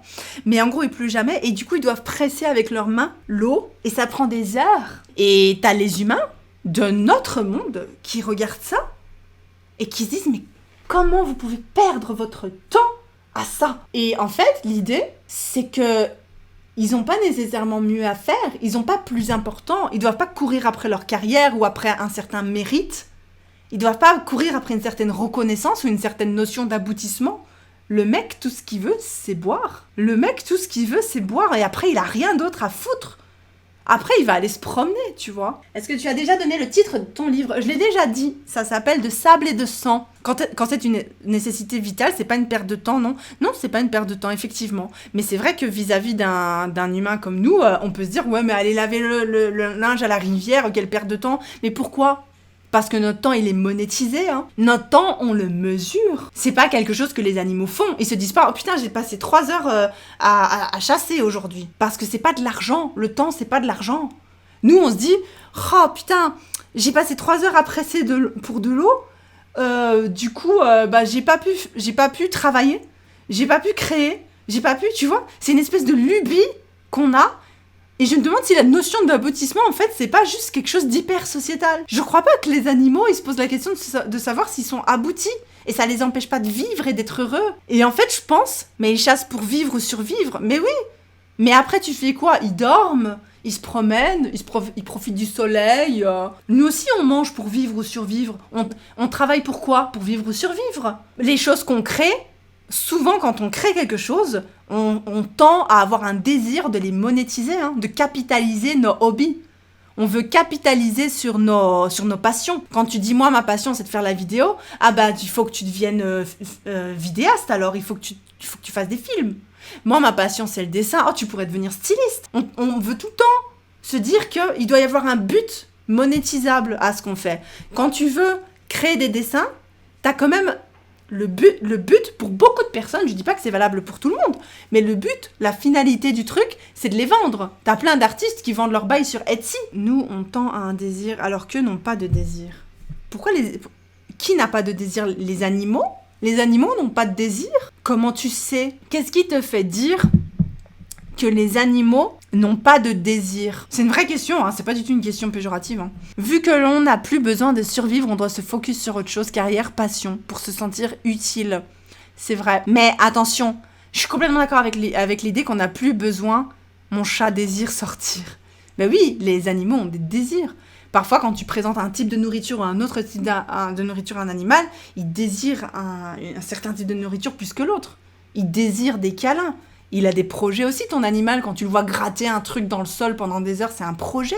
Les animaux ont des désirs, mais leur désir vient de leur instinct. Et nous, on n'est pas des animaux et nos désirs ne viennent pas de nos instincts. Parce qu'alors, ça contredit complètement ce que la personne Cabrèche a dit au-dessus en disant que vu que l'on n'a plus besoin de survivre, on doit se focus sur autre chose pour se sentir utile. C'est une question d'instinct. On est des animaux, les gars, faut pas oublier ça. Faut arrêter de croire qu'on est une espèce d'entité supérieure au reste du monde. Faut pas oublier que toutes les choses qu'on a et qu'on construit aujourd'hui, on les a construits à la force de la société, mais tu mets un humain tout seul dans un coin, il est incapable de faire le tiers du quart de ce qu'on fait, de ce qu'on a. Tu mets un humain tout seul dans un coin, sans aucune ressource, et aucun contact avec d'autres humains qui pourraient leur apporter les choses. T'as pas d'ordinateur, t'as pas internet, t'as peut-être une petite cabane, quoi. Tout dépend de la situation. Ouais. Non, moi je pense que les animaux, ils ont des désirs et des projets, tu sais. Donc je sais pas, on s'apprend tellement les uns les autres. Ouais, on s'apprend beaucoup les uns les autres, c'est vrai, je suis tout à fait d'accord. Mais du coup, pour répondre au truc, vu que l'on n'a plus besoin de survivre, on doit se focus sur autre chose. C'est drôle parce qu'il y a une théorie qui dit qu'en fait, si l'être humain aujourd'hui est tellement négatif, c'est parce qu'en fait, on n'a plus besoin de survivre et que du coup, comme normalement notre cerveau, il est censé chercher le problème. Donc par exemple, quand... Je sais plus d'où vient cette théorie, c'est pas de moi, d'accord? Ne commencez pas à dire oh Zoé t'es trop intelligente et tout, c'est pas de moi, mais c'est quelque chose de réel apparemment et c'est quelque chose dans lequel je crois, que Piu Piu m'avait expliqué, que j'ai fait des recherches dessus et que j'ai trouvé ça très intéressant. C'est qu'en fait, par exemple, nous on a une espèce de truc, comme n'importe quel animal, on reste des animaux, attention, arrêtez de dire oui mais les animaux ils sont cons, ils ont pas de désir. Non, on reste des animaux. Donc voilà, tout ça pour dire, je sais plus où j'en étais au niveau de... Parce que j'ai vu quelqu'un dire quelque chose et ça m'a fait dévier. Mais j'aimerais vraiment finir le live juste en disant que moi, personnellement, j'ai l'impression que finalement, je me sentirais jamais aboutie par rapport à ma vie, à moi-même, tant que je serais dans cette recherche de plus. Et comme quelqu'un disait tout à l'heure, je pense aussi que c'est parce qu'on se fait chier qu'on veut toujours plus. Mais t'as des gens de fait. Parce que parfois, j'ai envie de dire, t'as quelqu'un qui a dit oui, mais on n'a plus trop besoin de survivre. Oui, on a besoin de travailler pour survivre, mais pas nécessairement dans toutes les sociétés. Pas dans toutes les sociétés. Par exemple, je suis désolée, je vais parler d'un truc un peu problématique, entre guillemets, mais t'as des gens, ils sont très contents de rester au chômage toute leur vie et de rien faire de plus. Parce qu'en soi, ils savent qu'ils ont le droit. Je pense que t'as des gens qui recherchent pas nécessairement plus et qui n'ont pas nécessairement besoin de survivre aussi. Tu sais, t'as des gens qui vont rester au chômage toute leur vie ou toucher des allocs toute leur vie. Et c'est pas du tout une critique que je fais. Attention, c'est juste un constat, parce que j'ai connu des gens comme ça, qui me disaient, moi, si je touche mes allocs toute ma vie, et que je reste devant ma télé, chez moi, et que je pars en vacances de temps en temps, moi, je suis contente, tu vois. Et ils cherchent pas plus. Et ils ont pas besoin de survivre. Alors que la question que je voulais aborder tout à l'heure, mais j'ai été coupée par autre chose, je ne sais plus quoi, c'était que Piu Piu m'avait parlé de ce truc, comme quoi, en fait, les humains, on voyait beaucoup le négatif, voilà, c'est ça que je veux dire, on voit beaucoup le négatif partout, genre, on voit le négatif partout, vraiment. Vous avez pas ça, parfois tout est bien, mais vous allez voir un petit truc négatif dans votre journée, et ça va vous gâcher la journée. Et en fait, ça viendrait, j'en sais rien, c'est pas mon concept à moi, mais ça viendrait de l'idée que, en fait, quand on n'avait pas tout ce confort de vie, lié du coup au fait d'avoir un toit, de pas devoir se protéger des animaux et tout, bah quand t'avais un humain cueilleur là, qui devait aller cueillir des baies dans la forêt, je sais pas si ça tient la route, il va regarder l'arbre à baies, mais s'il y a un ours dans le coin, c'est la première chose qu'il va voir. Tu vois ce que je veux dire? Parce que c'est une question de survie. Ce qui va te marquer le plus, c'est pas qu'il y a un arbre à baies. S'il y a un ours dans le coin, ce qui va te marquer le plus, c'est qu'il y a un ours dans le coin et que c'est dangereux. On a trop de temps pour penser à de la merde. Mais du coup, en fait, l'idée, ce serait que comme on n'a plus ce besoin de survie, oui, d'un côté, c'est pas bête ce que l'autre personne a dit, je sais plus qui a dit ça, on chercherait forcément à vouloir toujours plus, mais j'ai l'impression que de fait, t'as des gens, bah après, c'est pas parce que t'en as plusieurs personnes qui sont comme ça que ça fait que tout le monde doit être comme ça, tu vois, il y a des gens qui veulent plus, il y a des gens qui veulent pas nécessairement plus et qui se contentent, mais finalement, j'ai pas la réponse à la question, d'accord, c'est juste, on discute, ok, tous ensemble, vous pouvez me dire ce que vous en pensez ou pas. Mais je suis pas sûre que le fait de ne pas avoir besoin de survivre soit automatiquement lié avec le fait d'avoir envie de plus. Ça peut être lié avec le fait qu'on se fasse chier, mais on a tellement de choses pour nous occuper aujourd'hui. Et t'as des gens qui se satisfaissent, j'ai de nouveau plus le mot, avec la télé-réalité tous les jours. Et de se faire à manger, même pas, qui se satisfont d'aller acheter, qui se contentent. C'est ça le mot que je cherchais. Qui soient contentes d'aller au McDonald's de tous les jours et de regarder les anges de la télé-réalité. C'est pas du tout péjoratif ce que je dis, c'est façon de parler, ok. Moi j'adore McDo, j'adore les anges de la télé-réalité, y a pas de problème.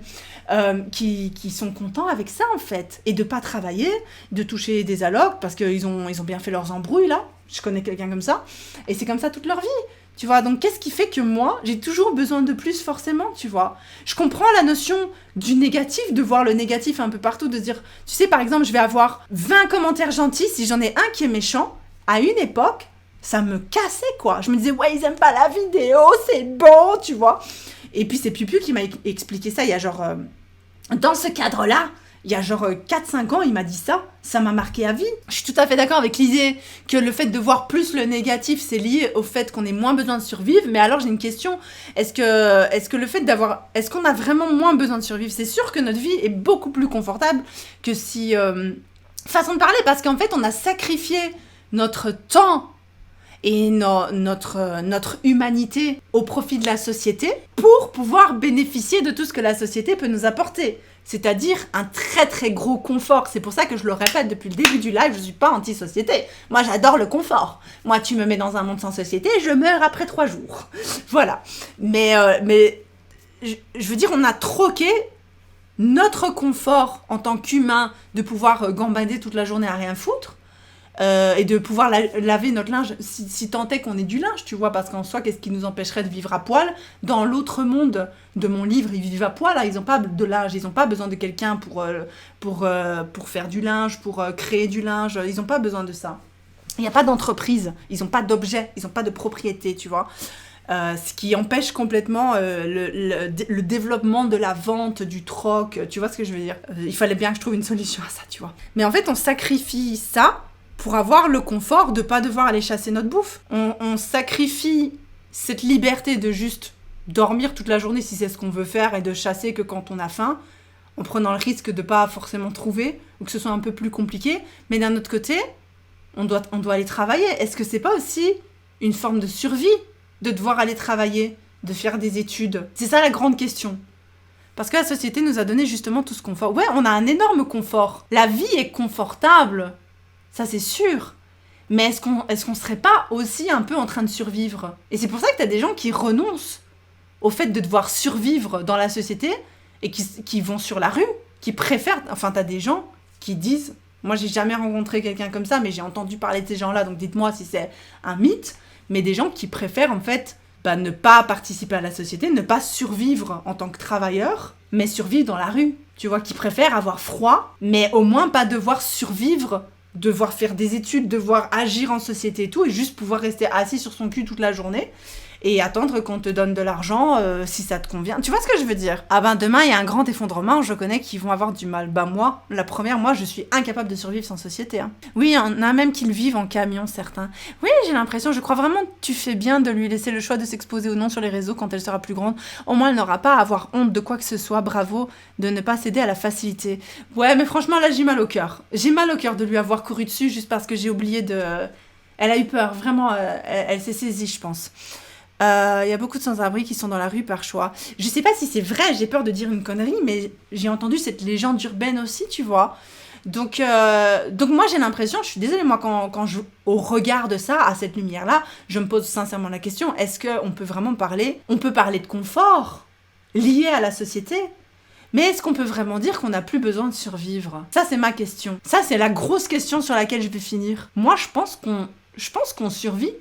D'une certaine manière, on doit faire des choix qui vont nous permettre de nous en sortir. Je viens de lire le livre de Lolita Nyamblog, là, Jessica Fauchi, je sais pas si je prononce bien son nom.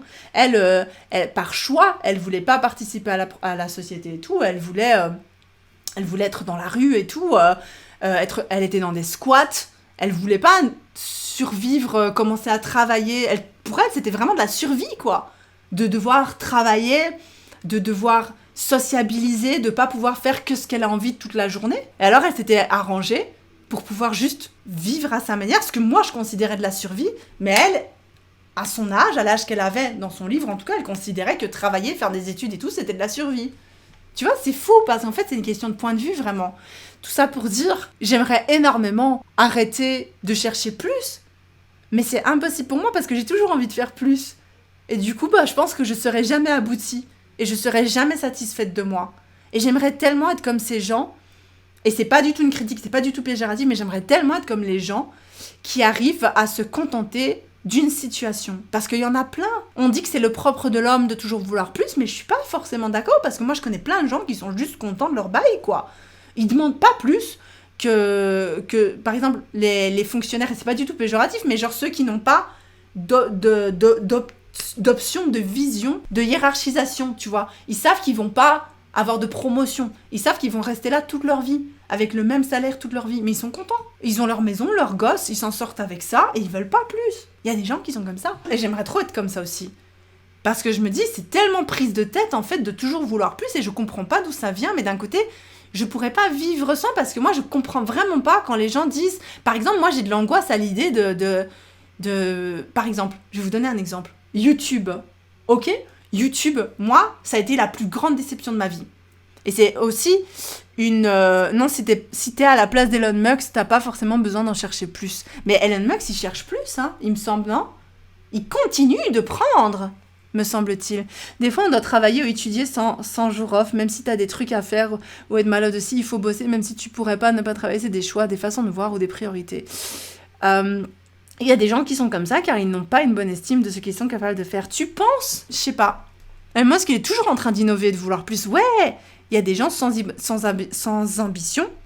Ils sont heureux. Ouais, mais c'est fou parce que vous trouvez pas que dire sans ambition, ça sonne mal. Ça sonne grave méchant de dire sans ambition. Moi, t'as pas d'ambition. C'est pas une insulte. Dire à quelqu'un qu'il a pas d'ambition, c'est une insulte, hein. C'est quand même dingue. Vous vous rendez compte ? Enfin, je sais pas, moi je trouve ça dingue. Alors qu'en fait, c'est un droit. C'est une façon d'être. Et on critique cette façon d'être. Ou alors, est-ce que c'est vraiment un problème de pas avoir d'ambition ? Je suis curieux. C'est une question ouverte. J'en sais rien. J'ai pas élaboré sur la question à ce niveau-là. J'ai constaté que pas mal de personnes de milieux aisés cherchent à avoir plus. Ouais, mais peut-être que c'est comme ça qu'ils sont devenus aisés. Parce que c'est dans leur tempérament de toujours vouloir plus. Et qu'ils deviennent aisés comme ça. Et qu'ils veulent encore plus parce que maintenant ils sont aisés, mais ils veulent continuer d'avoir plus. C'est peut-être lié, en fait. Ça sonne vide de sens, vide d'existence. Grave, Gamal. C'est ça mon problème, c'est que moi j'associe super fort le fait de pas avoir d'ambition avec le fait que c'est vide, quoi. Et justement pour dire par rapport à YouTube, ma plus grande déception, c'était que moi je pensais, quand j'ai commencé YouTube, c'est que je pensais que je pourrais innover. Et c'est une des plus grandes raisons pour lesquelles je me sens pas aboutie aujourd'hui, hein. Je le dis clairement, hein. C'est fou, hein. Vous allez trouver ça ridicule et superficiel. Mais en gros, La question pour moi, c'est que vraiment, je me suis dit, je vais aller sur YouTube et je vais faire ce que je veux et je vais toujours pouvoir créer plus. Et j'avais des ambitions de dingue quand je suis arrivée sur YouTube. Moi, je me rappelle dire à mes collègues YouTubeurs, moi je suis contente d'être aux États-Unis parce que du coup, comme on a des thunes avec Mochi, je pourrais voyager partout et j'ai plus de chances d'élargir ma communauté en faisant des États-Unis et du Japon, en parlant États-Unis et Japon. Et je disais ça à des YouTubeurs Japon en mode en frimant, tu vois. Et en fait, je me suis rendu compte que c'est pas du tout ce que YouTube voulait. Qu'aujourd'hui, en fait, les YouTubeurs sont obligés de tous faire la même chose. Et du coup, ça m'a bloqué, moi, dans mon ambition. Parce que je me suis rendu compte que ce que YouTube voulait, c'était pas plus. C'était juste toujours la même chose. Mais c'était contradictoire. Parce que moi, je veux pas passer ma vie à faire 24 heures dans ma vie avec mon enfant. C'est bon, je l'ai fait une fois. C'était fun. Tu vois, je l'ai fait une fois, c'était cool. Puis après, j'ai envie d'essayer autre chose. Après, j'ai envie de faire un clip. Puis après, j'ai envie d'essayer de faire un dessin animé. Puis après, j'ai envie d'essayer... Moi, je pensais vraiment que c'était comme ça que ça allait fonctionner. Moi, pour moi, c'était ça ma vie dans le futur, tu vois. Ça a été vraiment un grand mur en face de moi, de me rendre compte qu'en fait, franchement, je regarde certaines chaînes YouTube aujourd'hui et je vois qu'ils font toujours la même chose, quoi. Systématiquement, c'est les mêmes concepts, globalement, c'est les mêmes thèmes de vidéos et c'est quelque chose, ça me fait... Moi, ça me fait froid dans le dos, vraiment. Mais d'un autre côté, c'est ces gens-là qui arrivent à maintenir une certaine stabilité ou bien à grandir. Et moi qui veux faire autre chose, pas forcément ce qui marche, bah je me retrouve à pas savoir en fait, parce que soit je m'enferme dans quelque chose et je fais tout le temps la même chose, et c'est un peu le concept de la personne qui a pas vraiment d'ambition au niveau créatif et qui est juste content d'avoir son petit salaire et sa petite vie comme ça. Mais de ce côté-là, alors du coup, au niveau de ma carrière, ça monte, parce que je continue de gagner des abonnés et tout. Soit je fais des choses dans lesquelles je me sens pleine, et qui me permettent de progresser en tant que personne, mais au niveau de la carrière, ça stagne. C'est super dur. Je me suis rendu compte que la vie, c'était pas comme ça, en fait. Enfin, bon, Elon, lui, il construit des fusées et des satellites, vous êtes des fourmis comparé à lui. Non, ça, c'est sûr. C'est sûr. Parce que quand tu es aisé, tu comprends à quel point du jour au lendemain, tu peux retourner dans une situation bien moins aisée. Il faut être constant. Je sais pas du tout si ça vient de là, parce que je sais pas. Franchement, je sais pas. Ça, YouTube est une des premières raisons pour lesquelles j'ai beaucoup de mal à me sentir aboutie. Parce que j'avais tellement de projets, n'importe quelle autre personne, collègue avec qui j'en ai parlé, des choses que j'avais envie de faire. Ça m'a... Enfin, j'avais envie de faire tellement de choses et je me rends compte que c'est des choses que je peux pas me permettre de faire parce que... voilà. Et ouais, voilà. Et puis aussi à des niveaux, fais ce qui te plaît, Zoé, ouvre juste des chaînes par secteur. Par exemple, une chaîne pour les dessins, les animaux... les animations pour différencier tes projets. C'est ça que je suis en train d'essayer de créer. D'ailleurs, vous pouvez aller suivre mon compte Instagram où je fais des dessins, si ça vous dit. Parce que du coup, j'ai envie de faire du dessin, moi. Mais je sais que sur ma chaîne YouTube, ça fonctionnera pas. Donc voilà, je le dis maintenant, si vous voulez des dessins, j'ai un petit compte qui s'appelle La Touffe de Poil. Voilà, La Touffe de Poil. Vous pouvez aller suivre ce petit compte où je poste des dessins si jamais ça vous intéresse. Mais voilà, franchement, faire ce qui se plaît, faire ce qui nous plaît, c'est vraiment pas si simple que ça. Parce que même des youtubeurs qui marchent super bien maintenant, ils disent eux-mêmes qu'ils se font chier, quoi. Parce qu'ils sont obligés de faire tout le temps la même chose et qu'ils s'emmerdent. C'est mal niveau société, mais pas vraiment en tant qu'humain. Moi, j'ai pas forcément d'émotions, je suis heureuse avec... Je pense que t'as des émotions quand même. Je suis heureuse avec ce que j'ai, d'ambition, j'imagine que tu veux dire. Un chéri qui prend soin de moi, de ma fille, de l'arrivée de ma deuxième fille. On est bien financièrement et on est une famille unie. J'ai pas besoin de plus en cherchant à moins faire. Je trouve qu'on est plus heureux, mais c'est mon avis. Mais je suis complètement d'accord. Moi, je pense que plus on cherche à faire, moins on sera heureux. C'est ça que j'essaie de vous dire. Moi, je pense que je suis quelqu'un d'heureux de manière générale. Certains émigrent vers Twitch, donc toi partiellement. Exactement, parce que moi, j'ai besoin de plus. Moi, j'ai besoin de vous parler. J'ai besoin de faire ce qu'on vient de faire maintenant pendant 2 heures. Triturer mon cerveau avec vous et réfléchir à des choses. Et j'ai besoin moi, ce qui me stimule, c'est de grandir en tant que personne. C'est pas forcément l'argent et tout, tu vois. Être est supérieur à faire. Mais faire peut participer quand même à ce que tu deviens. Hein. Moi, je sais que, par exemple, t'es pas un artiste si tu dessines pas. Tu vois ce que je veux dire ? Je pense que c'est intimement lié. Tout pareil que toi, mais toujours avec mes passions, même si je cherche pas à les rémunérer. Ouais, mais c'est un sujet très ouvert et très compliqué, et c'est une grande remise en question à mon niveau, à moi, parce que je me dis, ok, vraiment là, je vais essayer de finir le live sur ça, je me suis dit, là, avec ce qui s'est passé avec TikTok, justement parce que je retrouvais quelque chose dans lequel je grandissais et dans lequel j'arrivais à faire du contenu que je trouvais cool. Franchement, mon contenu sur TikTok, je le trouvais cool parce que je lâche des faits, parce que ça me prend pas longtemps à faire, parce que c'est stimulant. Ce que je faisais sur TikTok, je le fais maintenant sur Instagram, donc vous pouvez aller me suivre sur Instagram, je reposte mes anciens TikTok. En fait, je passais beaucoup de temps à rechercher des faits un peu bizarres, un peu spéciaux, à essayer de les comprendre et à essayer de les reformuler de façon rigolote devant mon miroir et à essayer de les dire très très vite. Donc il y avait vraiment, on dirait pas comme ça, mais c'était ultra stimulant à faire. Ça me stimulait. Tous les jours, j'apprenais des trucs. J'apprenais des choses à plein de gens. Donc des millions de personnes apprenaient des choses avec mon truc. Je faisais rire des millions de personnes.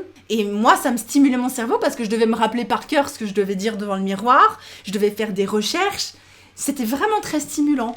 Et après, quand mon TikTok a été supprimé, je me suis dit, putain, ça m'a vraiment frappé, cette question de est-ce que je me sens aboutie. Ça m'a frappé, mais genre en pleine gueule, quoi. Parce que je me dis, moi, en fait, j'ai besoin de continuer de me stimuler et de faire des... J'ai besoin d'être stimulée. L'ambition, c'est une forme de stimulation. Et du coup, j'ai commencé à m'enfermer dans d'autres choses à cause de ça. Parce que j'ai plus ça, tu vois. Mais c'est vrai que moi, je préférais que ce soit ma carrière. Mais pourquoi quelqu'un vient de dire on n'est pas forcément obligé de monétiser nos hobbies. Franchement, c'est vrai, on n'est pas obligé de monétiser nos hobbies. C'est quoi ce besoin de monétiser ses hobbies? Moi, j'ai besoin de... Pas de les monétiser, mais j'aime bien que les gens voient ce que je fais. Et je sais pas d'où ça vient. Tu as deux catégories de personnes, d'êtres humains, pour être plus précis. Ceux qui, quand ils goûtent au succès, ils en veulent toujours plus, l'éternel insatisfait, et ceux qui goûtent au succès, mais qui finissent par découvrir qu'il leur manque quelque chose, et que cette chose ne se trouve ni dans l'argent, ni dans le succès, mais qu'ils le trouvent finalement dans de simples choses de la vie. Et ben franchement, je suis très d'accord avec ce que tu dis. Je pense qu'il y a plusieurs types de personnes. Je sais pas s'il y a deux catégories de personnes, je sais pas si on peut mettre les gens dans des catégories si facilement, mais globalement, je suis d'accord avec ton idée, parce que franchement, il y a quelques jours, le fait de plus avoir TikTok, et le fait de plus avoir cette stimulation constante, parce qu'il faut savoir que toutes mes vidéos sur ma chaîne Japon sont pré-filmées, justement parce que je pense que j'avais une recherche de confort et de pause dans tout ça, par opposition à l'ambition, par opposition à la recherche de l'aboutissement. Et je me suis retrouvée, là c'est un peu personnel ce que je vous dis, mais je me suis retrouvée à me dire putain, en fait moi j'ai juste envie, franchement, j'adore ce que je suis en train de faire maintenant avec vous. Je pense que vous sentez la passion quand je vous parle. Je suis passionnée de parler avec vous comme ça. Ouais, je suis passionnée de parler comme ça avec vous. Je pense que vous le sentez. Je suis passionnée de dessiner. Je suis passionnée d'écrire mon livre et tout. Mais parfois, je me dis, j'aimerais bien. Je le ferai pas parce que je sais que j'ai besoin de... Les attentes, c'est le mal. Ça, c'est un sujet hyper intéressant. Les attentes, ça joue énormément dans ta déception et dans ta stagnation. C'est complètement vrai. Mais parce qu'en fait...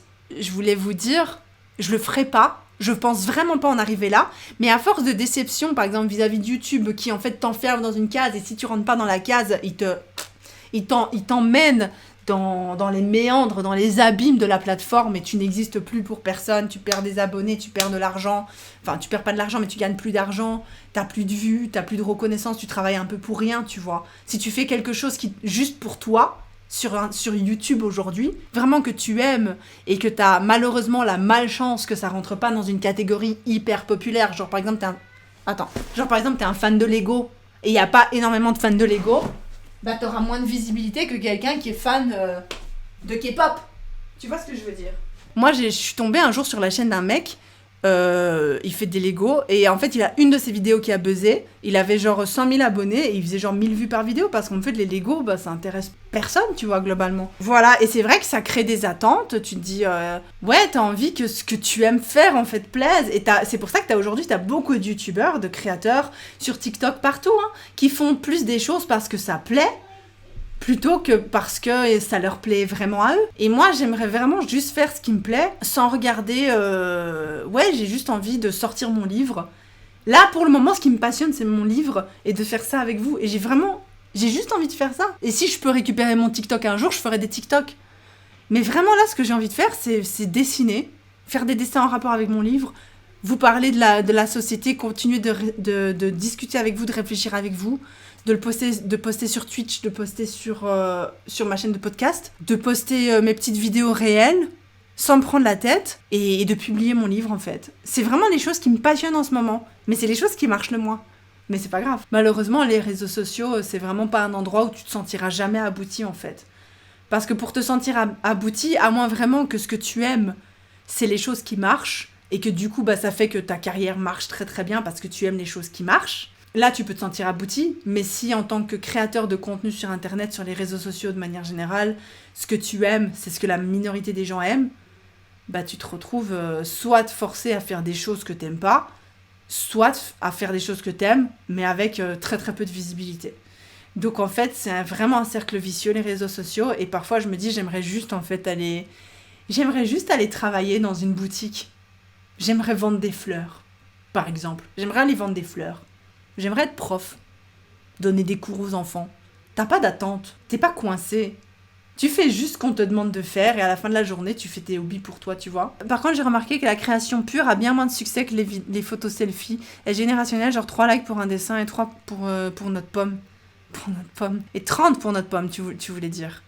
Ouais, je suis d'accord. Non, je suis d'accord, je pense que la créativité, parfois, ça marche. Parce que par chance, ce que tu fais colle avec ce qui marche. Mais parfois, ça marche pas. Et tu peux passer 100 heures sur un truc. C'est pas important, c'est pas Internet, les réseaux sociaux, c'est pas une méritocratie. Tu nourris ton ego dans les réseaux sociaux. Ouais, c'est vrai. Grosse erreur. Donc voilà, je suis pas aboutie, et tant que je serai sur Internet, je me sentirai jamais aboutie. Mais à part si un jour, je sors un truc qui cartonne, comme par exemple sur TikTok. Moi, je me sentais aboutie sur TikTok, parce que je faisais du contenu qui me plaisait, qui était stimulant, et qui marchait. J'avais tout. Donc si un jour j'arrive à créer quelque chose de nouveau, là j'ai été ban pour le coup. Et c'est ça qui m'a fait me rendre compte que je me sentais pas aboutie. J'aimerais arriver à recréer quelque chose qui plaît à beaucoup de... Enfin, pas beaucoup de monde, mais un certain nombre de personnes, et qui me plaît. Et là, je me sentirais aboutie. Sinon, non! Il y a un youtubeur qui dessine et qui fait beaucoup de vues, mais il donne des Tesla comme MrBeast. Bah ouais, il faut! Sinon, on va pas regarder. Un ami très déçu par le milieu de la musique m'a toujours dit vivre une vie simple, est-ce qu'il vit de mieux, même avec moins de 1000 euros par mois? Et c'est un pur créateur de génie reconnu autrefois. Mais oui, parce que, ouais, non, c'est pas le talent qui paye. Enfin, c'est pas comme ça que ça marche. Je dis pas que j'ai du talent et que les gens me doivent reconnaissance absolue. Je dis juste que contextuellement parlant, voilà, j'ai déjà expliqué... Voilà. Mais c'est vrai que parfois, vraiment, je me dis, j'aimerais bien arrêter de chercher plus et juste me contenter de ce que j'ai. J'ai la chance de même pas devoir travailler. Si je veux pas travailler, je travaille même pas. Qu'est-ce que je me fais chier à courir après des chiffres, à créer du contenu et tout? Parce que ça me stimule. Mais après, je suis déçue parce que je me dis, putain, moi, ça me stimule, mais les gens, ils ont pas l'air d'être autant accrochés à ça que moi. Et du coup, je peux pas... Moi, je travaille avec quelqu'un qui est censé en vivre. Enfin, c'est vraiment... C'est une boucle. C'est compliqué, franchement. Donc, ambitieux ne veut pas dire heureux. C'est ça que je veux dire. Ça, c'est la fin de l'histoire. Ambitieux ne veut pas dire heureux. Et pas ambitieux ne veut pas dire malheureux. Au contraire, je pense que tout est lié. Voilà. Sur ce, c'est la fin du live. Je vous aime. Je vais aller m'occuper de mon papa. J'espère que cette vidéo vous aura plu. Elle était très très longue. Bisous les trites sur YouTube. N'hésitez pas à me laisser un petit commentaire, un petit like.